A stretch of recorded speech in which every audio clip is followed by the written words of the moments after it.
Hi guys, welcome back to the Library of Alexandria. Today I am going to talk about my top 5 favorite authors as of right now. Now remember, I spent a good 10 years really out of the fantasy game where I read a bunch of nonfiction. There's no nonfiction authors on here, though I could list some.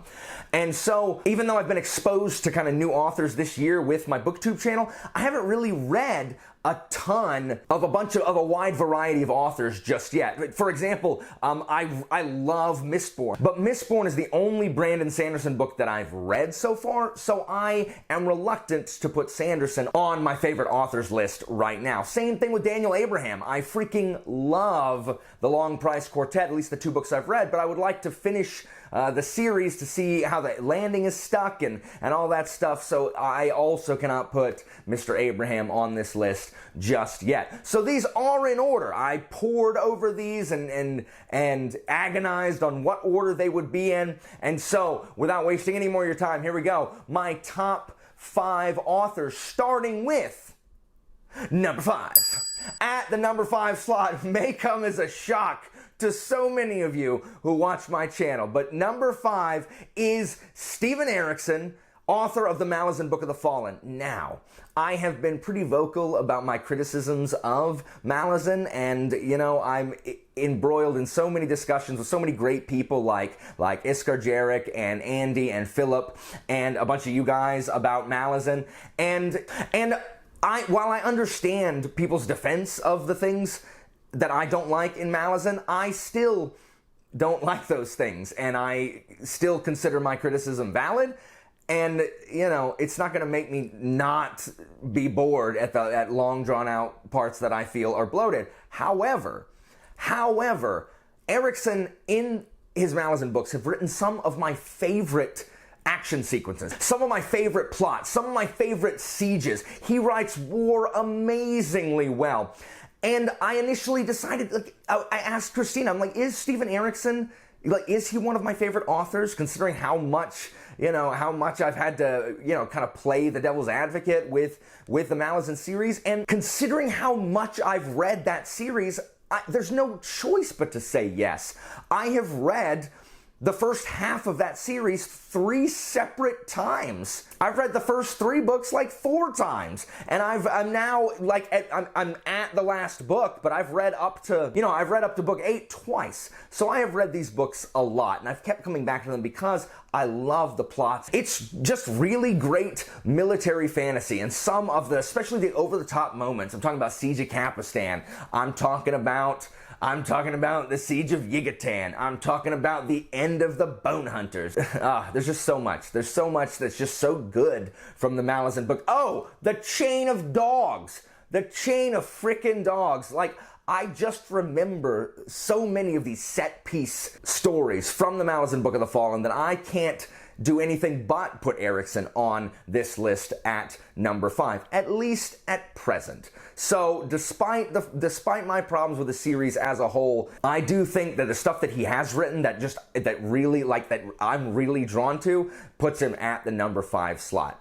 So, in the number 4 slot, ka-chunk, number 4, we have Bernard Cornwell. And now, Bernard Cornwell has written several series, of which I've only read most of one. I haven't even read all of them. I am a huge fan of Bernard Cornwell's Sharp series, which follows a soldier who kind of works his way up the ranks in Britain's army during the Napoleonic Wars. Now, this is the only non-fantasy author not on this list. He writes historical fiction. He's also written books about kind of Arthurian legend. I know he's most famous on BookTube. Most people on BookTube talking about Cornwell are talking about his Saxon series, which, it's Vikings. But, I mean, that's fine. But the Sharp series, guys, I don't know of better military fiction than Bernard Cornwell's Sharp series, and maybe his other 2 series that I know of are fantastic as well. I just have not gotten around to them.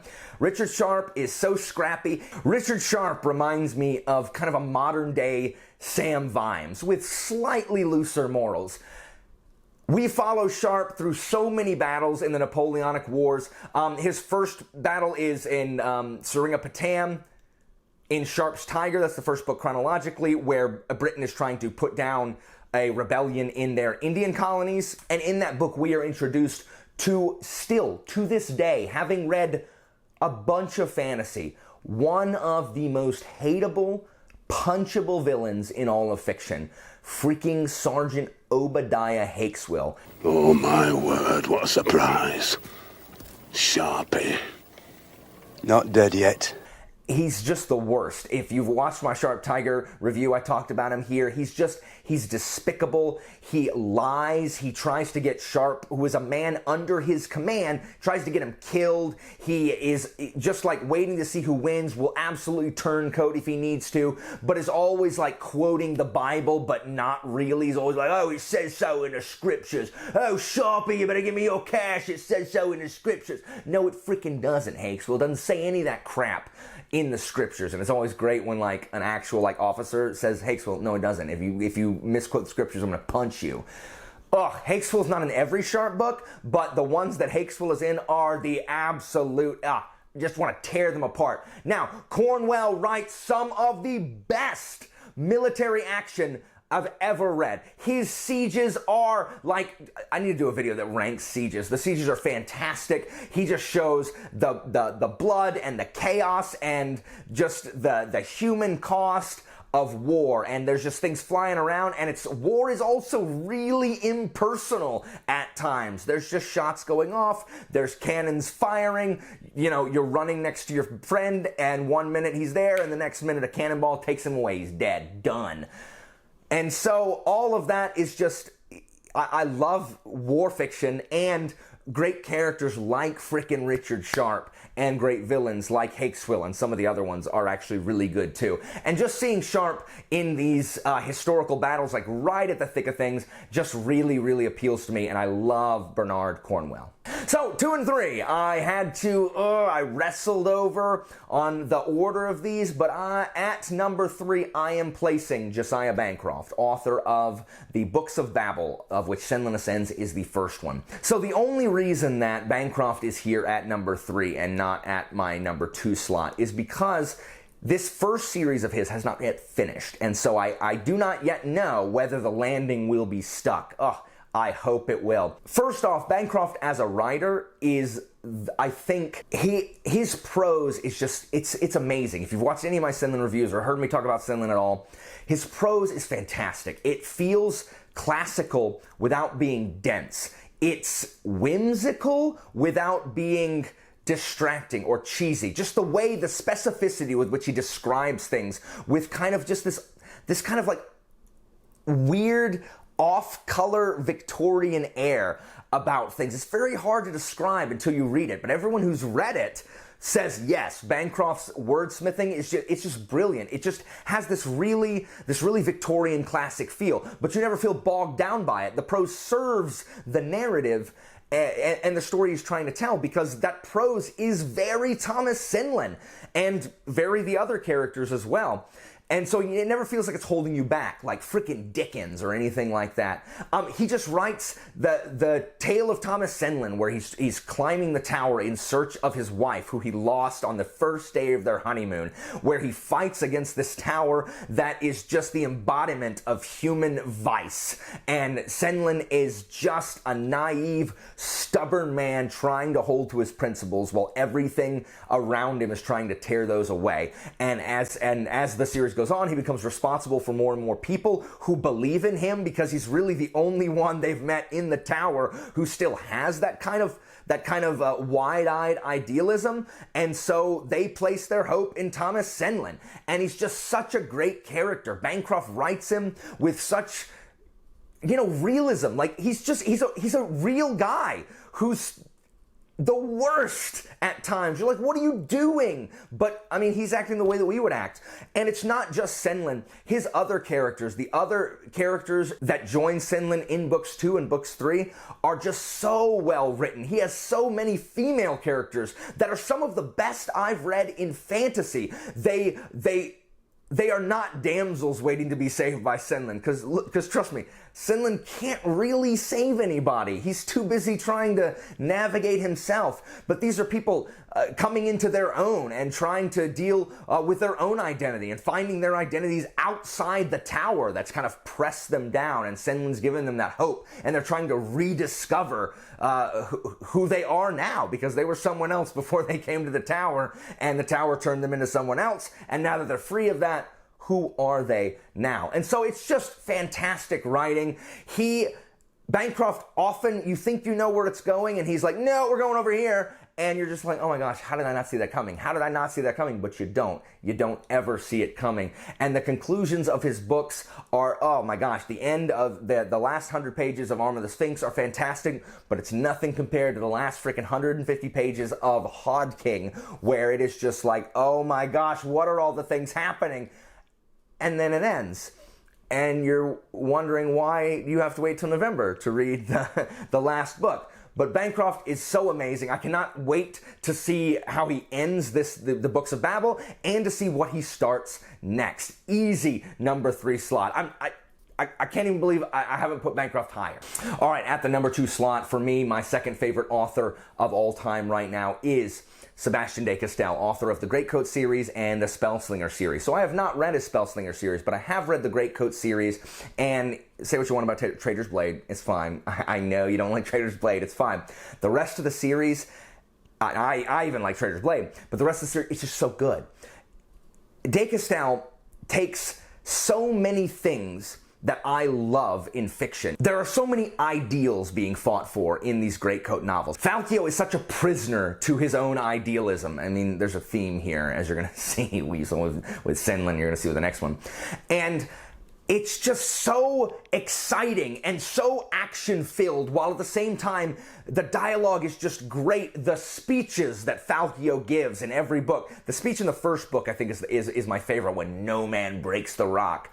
But there's speeches in all of them, and they're all just so good, and they rely on appealing to people's emotions and their goodness and their virtue. And the scenes that De Castell just writes between Falkio and the people closest to him, with these relationships with Keston Brasti and with Palis, and even with these other characters that are past the first book. In fact, when I was deciding between Bancroft or De Castell as number 2, I remember there's a scene, and I talked about it in my Saints Blood review, there is a scene at the end of Saints Blood, the 3rd book, that just blew me away. It took me by surprise. I thought I knew where it was going to go, because I've seen this kind of scene multiple times, and then it didn't go there. And instead, it was just this heart-wrenching, beautifully written, just tragic dialogue between 2 characters that was so moving that I think about it on the regular. Not daily, but at least weekly, I think about this scene from Saints Blood, and I'm just blown away. I read it to my wife, and my wife teared up, and she hadn't even read the books. I just gave her the context and read her the thing. It's just so good, and his ability to really kind of manipulate our emotions through his writing is just fantastic. The heroes are always in great danger, and one of my favorite things, I used to do this when I was a dungeon master with my players. So there's a continuum. There's really kind of a continuum with between player agency and telling a collective story, as well as like how much do you follow the rules, all that kind of stuff. But my favorite things that happened in D&D, just like my favorite things that happen in books, are when the heroes are so down.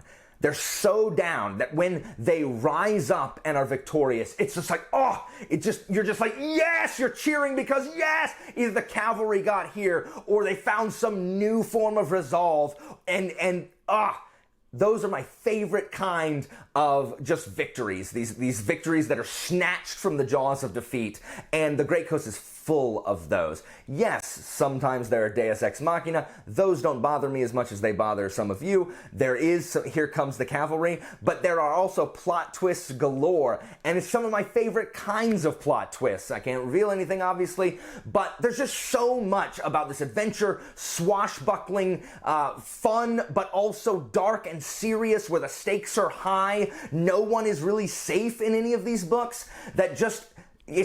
It just all comes together to really, really just help me to love De Castell's writing. I can't wait to read Spellslinger and see if that love continues. So now we have come to my favorite author. I am going to give you a second to see if you can predict who my favorite author is. My favorite author of all time currently, until I do this list again at the end of next year, or maybe 6 months from now. But my number one favorite author of all time is Sir Terry Pratchett, author of the Discworld novels. Now, I am so grateful for being on BookTube because it really, I had not read a Discworld book in at least a decade. I had not revisited Pratchett in at least a decade, probably longer. But with BookTube, I picked up Guards again, and now I am back in Discworld, and I'm realizing everything that I love about Pratchett and Pratchett's writing. I'm realizing how I have read Guards more than I've read any other book on this shelf. I have read more Discworld novels. There are 40 total Discworld novels. I think I've read 37 of them. I think I didn't read, maybe 36. I stopped reading kind of fantasy right there at the end of his life, so those last 4 books that he wrote.